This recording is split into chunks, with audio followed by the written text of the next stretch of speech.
In an unprecedented move, a government forced a private AI company to switch off its own AI model, globally, overnight. Not China, not the EU. The United States did it first.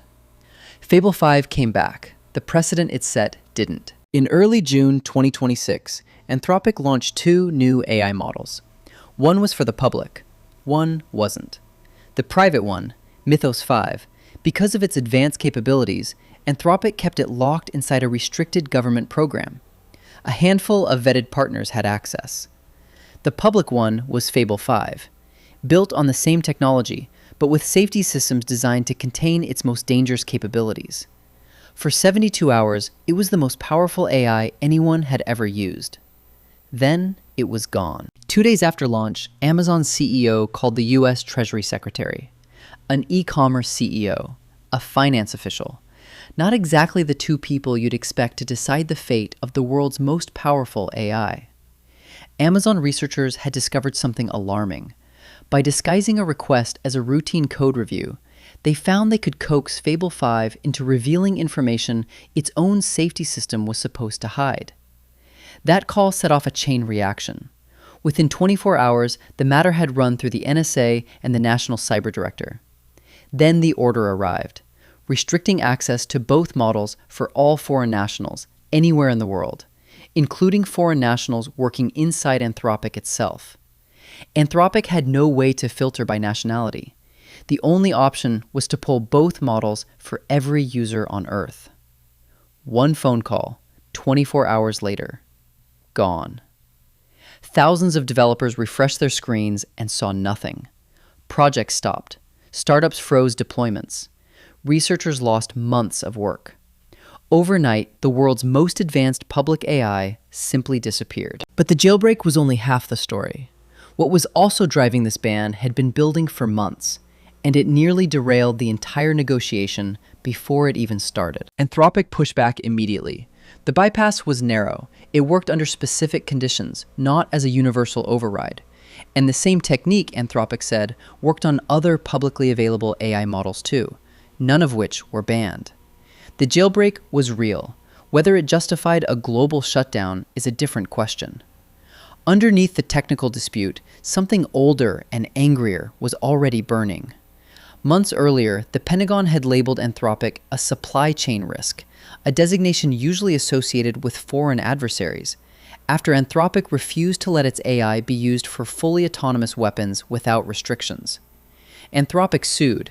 A judge blocked the label.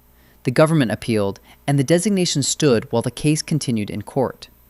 By the time the ban landed, Anthropic was fighting the same government on 2 fronts simultaneously, one in court, one over a jailbreak. Sources told TechCrunch the ban was driven as much by political friction as by the jailbreak itself. The White House said Anthropic refused to fix the issue. Anthropic said it was never given written evidence of the specific vulnerability and had nothing concrete to fix. Neither account has been reconciled publicly.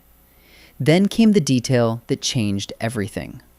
According to a briefing described by a U.S. senator, the NSA had tested Mythos 5 against its own classified systems in an authorized exercise, and within hours, it had penetrated almost all of them. A subsequent report clarified this happened under specific conditions alongside other tools, not Mythos acting alone. But by then, it didn't matter. The story had moved from disputed jailbreak to this AI broke into government systems. 2 weeks later, the government partially reversed course. A letter arrived, restoring access to Mythos 5 for roughly 100 US organizations operating critical infrastructure. Fable 5 remained offline. The negotiations continued quietly. Anthropic flew engineers to Washington, and 18 days after the ban, the export controls were lifted. Fable 5 came back, but not the same way it left. Tighter classifiers, usage limits, and 4 ongoing commitments to the government, including a shared framework built jointly with Amazon, Microsoft, and Google to assess how dangerous a given jailbreak actually is, so that a borderline finding never again triggers a disproportionate shutdown. Fable 5 is back, but the government's ability to switch it off again, that never left. The mechanism used was an export control framework historically designed for sensitive technologies, not everyday software products used by developers worldwide. No public court order, no publicly released technical evidence, no law specifically written for this situation. Just one directive on a Friday evening, and the world's most advanced AI simply disappeared. Anthropic said it clearly. Government involvement in AI releases should follow a process that is transparent, fair, and grounded in technical facts. That process still doesn't exist. This is the moment AI stopped being just a technology story and became a governance story. Fable 5 is the first. It won't be the last. Every frontier AI lab in the world now knows that a government can walk in through a trade law written for weapons and switch off a product their users depend on within 24 hours without warning. Who gets to decide which AI exists? Who gets to decide when it disappears? And what happens when the answer to both questions is whoever makes the phone call first? Nobody has answered that yet. If this made you think, subscribe, because the next chapter of this story is already being written.